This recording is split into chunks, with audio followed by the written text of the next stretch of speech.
प्यारे बच्चों, आज हम अपना दूसरा गद्यांश का एक अभ्यास करेंगे और ये गद्यांश अपठित है।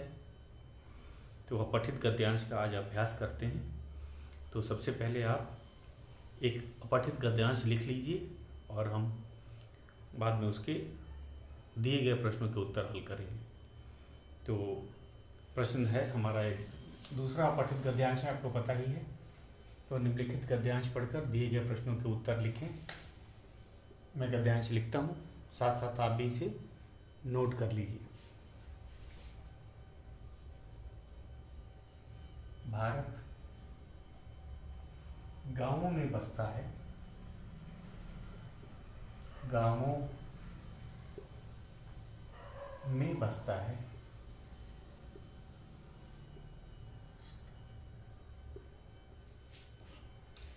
भारत गांवों में बसता है,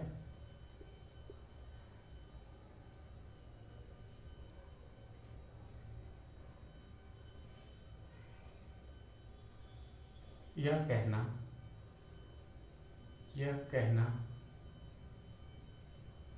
गलत न होगा कि भारत का अर्थ है, भारत का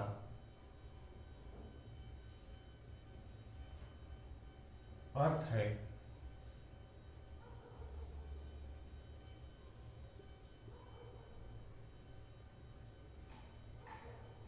गांवों का देश, गांवों का देश। गांव जीवन की सहजता, गांव जीवन की सहजता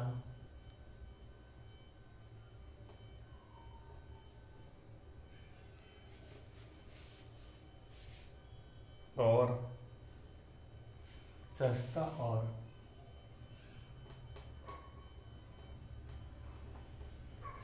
आनंद का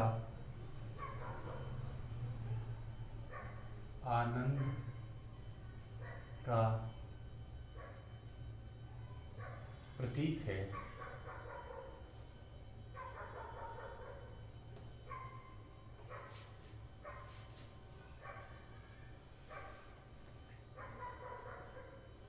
वहाँ कपट नहीं,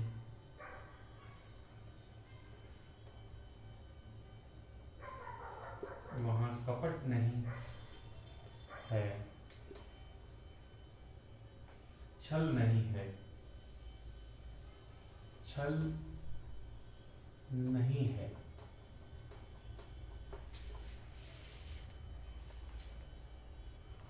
वहाँ प्रेम ही प्रेम है,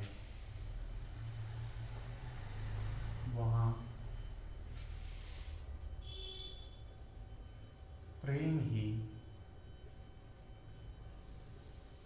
प्रेम है।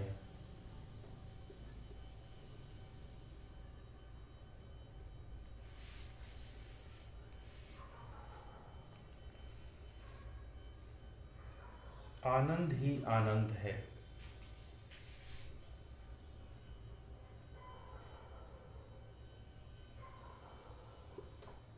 आनंद ही आनंद है।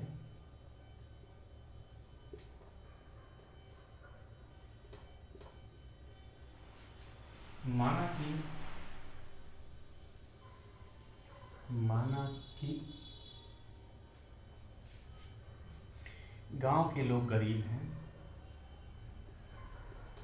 गांव के लोग गरीब हैं,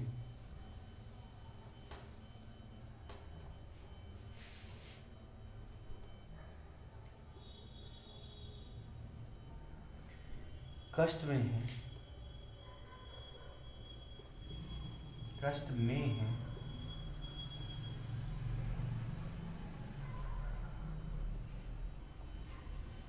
और पिछड़े हैं और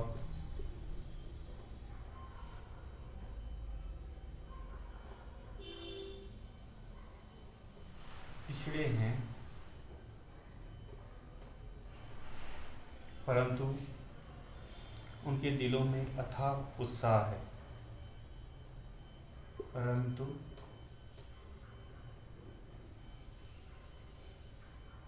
परंतु उनके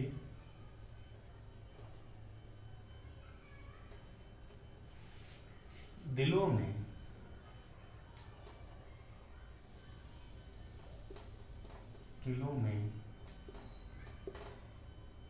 अथाह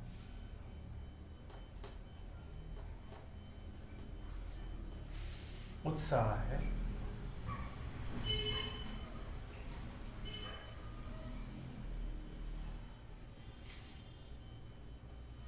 उनके पाँवों में थिरकन है। उनके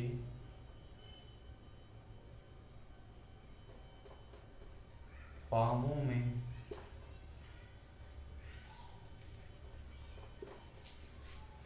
थिरकन है।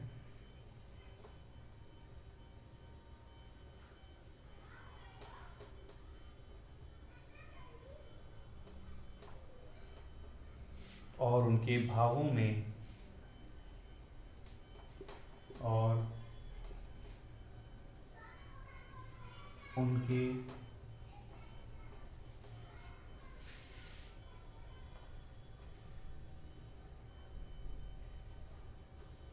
भावों में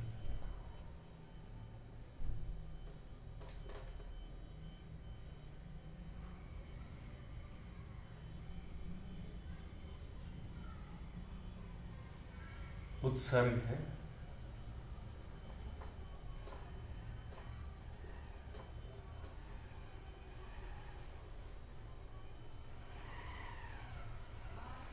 इसलिए इसलिए गांवों को भारत का इसलिए गांवों को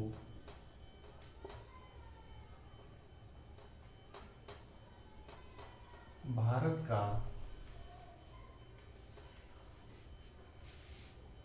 स्वर्ग कहा जाता है। स्वर्ग कहा जाता है।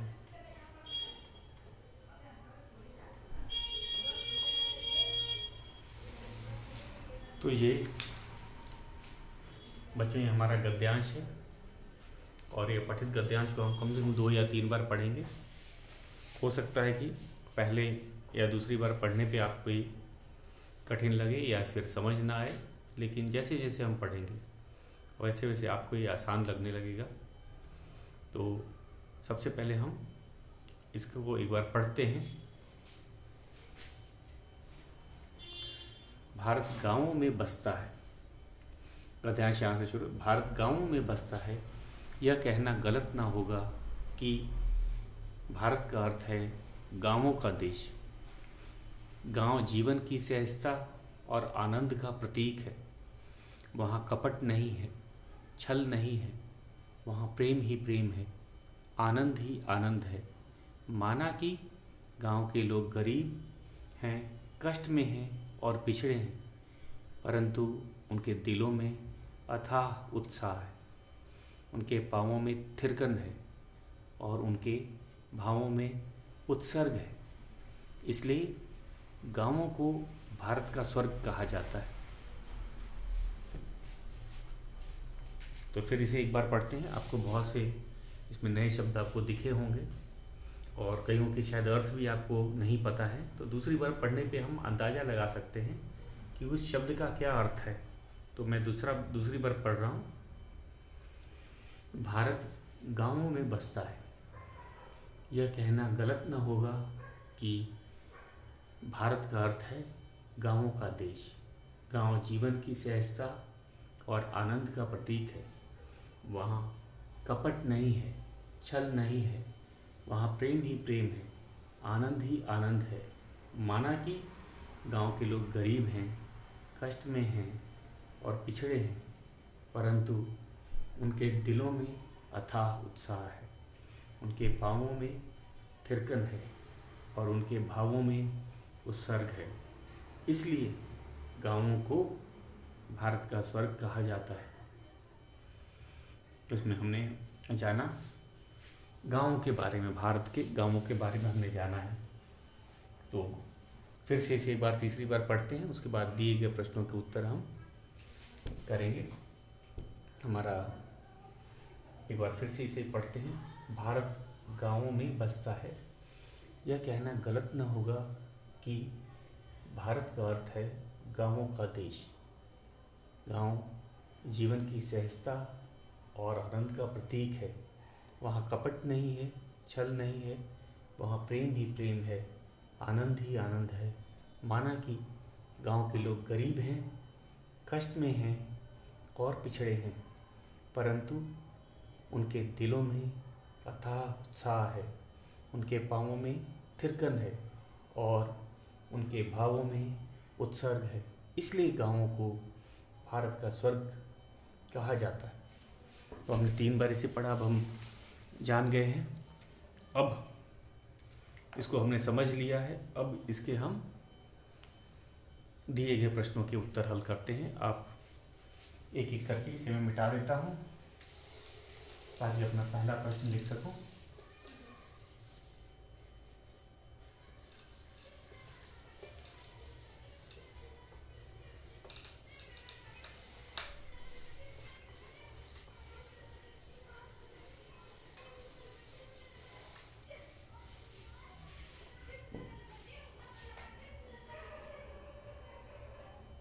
प्रश्न 1, पहला प्रश्न है हमारा, भारत का क्या अर्थ है? भारत का क्या अर्थ है?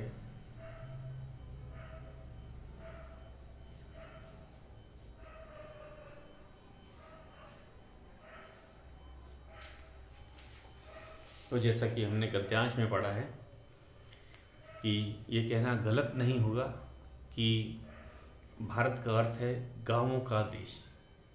तो यही हम लिखेंगे कि गद्यांश में भी लिखा है तो उसी की बात को हम हूबहू सच मान के लिखेंगे। तो गद्यांश में जो भी लिखी बातें हैं, जो तथ्य हैं, उसको हम सही मानेंगे और उसी के अनुसार हमें उत्तर भी देना होता है। तो हम वही लिखेंगे। भारत का अर्थ है, भारत का अर्थ है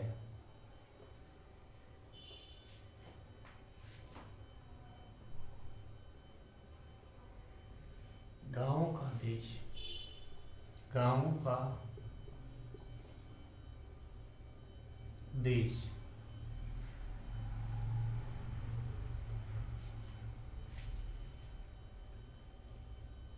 दूसरा प्रश्न,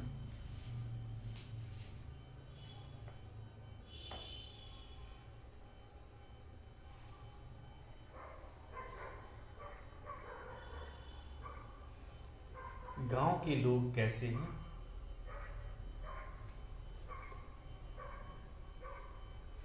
गांव के लोग कैसे हैं?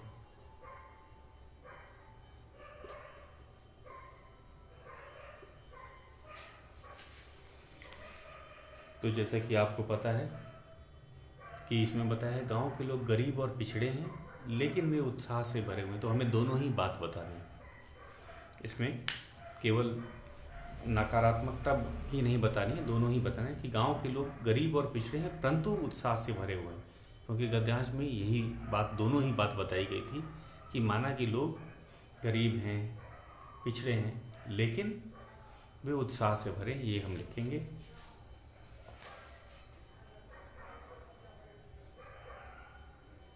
गांव के लोग गरीब और पिछड़े हैं, गरीब और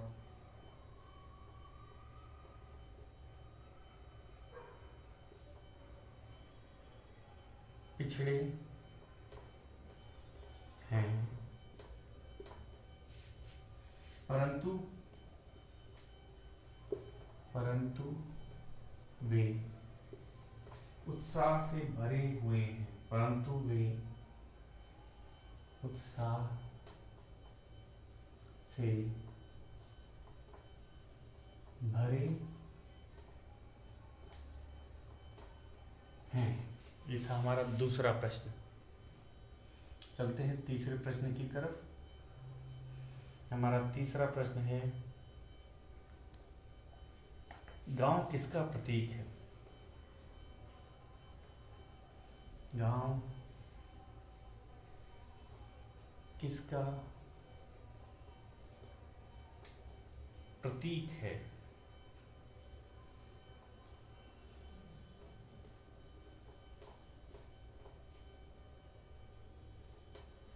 गांव किसका प्रतीक है, इसको करेंगे हम कि गांव जीवन की सहजता और आनंद का प्रतीक है। ये गद्यांश में लिखा हुआ है, इसको हम इसी में उसका उत्तर यही लिखेंगे। गांव उत्तर है गांव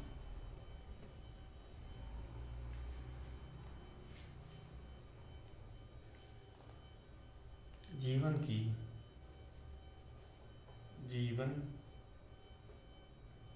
की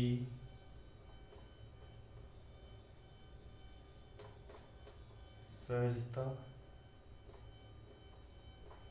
और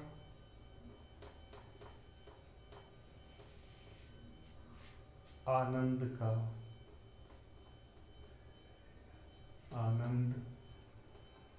का प्रतीक है। पूरा लिखेंगे। उसके बाद है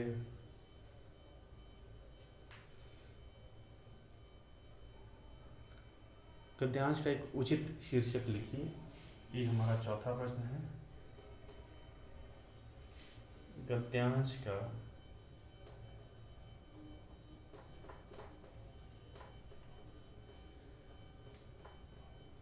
उचित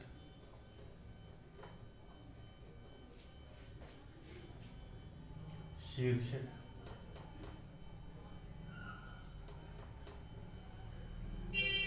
गद्यांश का उचित शीर्षक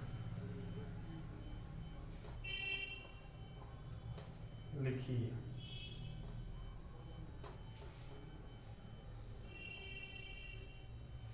उचित शीर्षक क्या कर सकते हैं इसमें, जैसे कि बताया हुआ है इस अंतिम पंक्ति में कि गांवों को भारत का स्वर्ग कहा जाता है, इसलिए भारत को, तो हम लिख सकते हैं गद्यांश का क्या शीर्षक हो सकता है कि भारत का स्वर्ग। तो देखेंगे गद्यांश का शीर्षक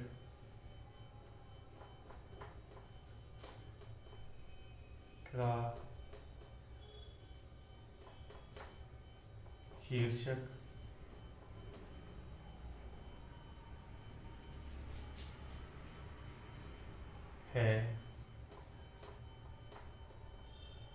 भारत का स्वर्ग।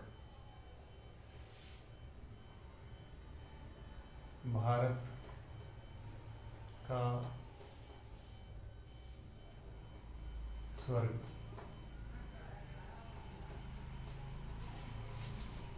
तो इस तरह हमें दिए गए प्रश्नों के उत्तर हल करने हैं। इसके अलावा कभी कभी व्याकरणिक प्रश्न भी आ सकता है, जैसे कि हम कहेंगे प्रेम का एक समानार्थी शब्द लिखिए। तो इस तरह के अगर कोई प्रश्न आते हैं तो वो भी हम हल कर लेंगे। विलोम शब्द में जैसे कि गांव गरीब शब्द है, गरीब का है। विलोम शब्द अगर बोले तो अमीर, इस तरह के भी प्रश्न पूछे जा सकते हैं। तो हम एक और गद्यांश करेंगे कल। तो बच्चों आज के लिए इतना ही, शेष हम कल करेंगे।